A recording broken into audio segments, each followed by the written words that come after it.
After a brief lull in the year-long violence, northeastern state of Manipur is burning once again.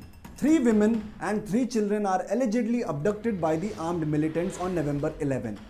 4 days later, on November 15, Manipur police reportedly recovers bodies of a woman and 2 children from the Barak River. And since then, the 2 communities, Kuki and Methi, are at loggerheads once again.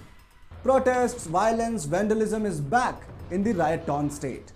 From ministers to MLAs, residences of the elected leaders came under heavy attack from the angry mob.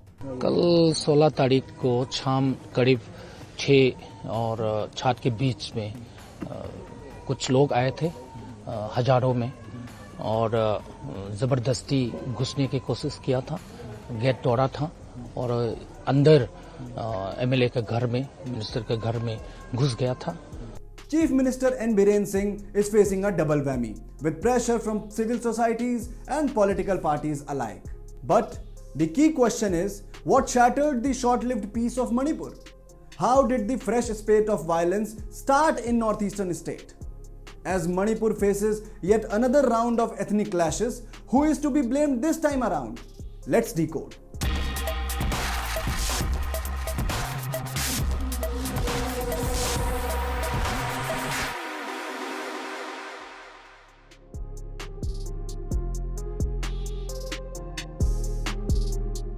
At the heart of this fresh cycle of violence is a tragic development on November 7.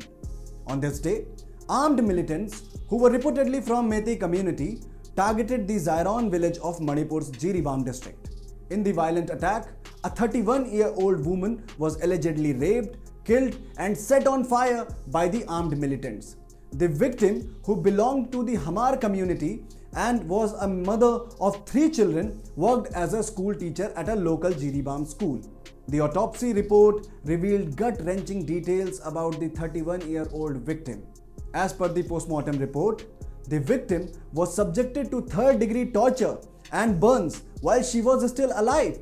The doctors conducting the postmortem of the victim could not confirm the rape as the body was completely charred and not recognizable. Later, in a press release dated November 8, the Indigenous Tribal Leaders Forum, a prominent Kuki organization, raised the gruesome murder of the woman. The press release carried the statement made by victim's husband, who narrated the horror to the IDLF. The Methis burst through our door. Some of them told us to leave before they burn our house. Some of them shouted that they should kill us all. I was eventually allowed to leave with my elderly parents and my children, but they refused to let me take my wife.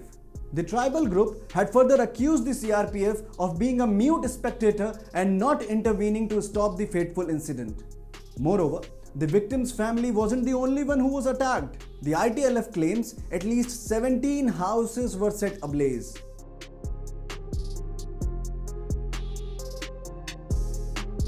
The killing of the school teacher in the village of Jiribam opened the floodgates of violence in the northeastern state. In what seemed like a retaliatory attack, a woman belonging to the Methi community was reportedly shot dead in Manipur's Bishnupur district in broad daylight while she was working in a paddy field. On November 11, a fiery gunfight broke out between the security forces and Kuki militants when the armed men launched an attack on a CRPF camp. 10 Kuki militants were gunned down by CRPF in an encounter.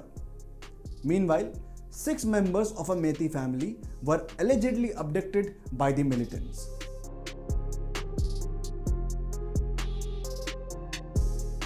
High security measures have been put in place to avoid any further escalation.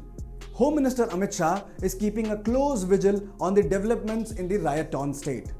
Remember, Shah cancelled his rallies in the poll-bound state of Maharashtra, rushed back to New Delhi and reportedly chaired a key meeting on Manipur. Additional central forces including CAPF have been sent to Imphal. DG CRPF Anish Singh Dayal has also been rushed to the strife-torn state. Meanwhile, to avoid any more loss of lives and properties, curfew has been imposed in the vulnerable regions. National Investigative Agency has also taken over the investigation of the 3 cases related to violence in Jiribam. Political trade of barbs has also started once again, with Congress leading the charge. 1.5 साल हो गए मणिपुर हिंदुस्तान का state है, मगर प्रधानमंत्री आज तक मणिपुर नहीं गए हैं। हमारी पूरी सपोर्ट है। हमने सरकार को कहा है कि जल्दी से जल्दी हिंसा को बंद कीजिए, मगर नहीं हो रहा है। और इसमें वेस्टेड इंटरेस्ट किसी का तो है। होम मिनिस्टर जी को अपना काम करना चाहिए, मगर किसी ना किसी कारण होम मिनिस्टर अपने काम में इंटरेस्ट नहीं ले रहे हैं।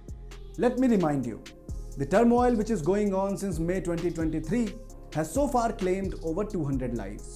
Amid the political drama, blame game and outcry, one question that every Manipuri is asking today: when will a long-lasting peace prevail in this state?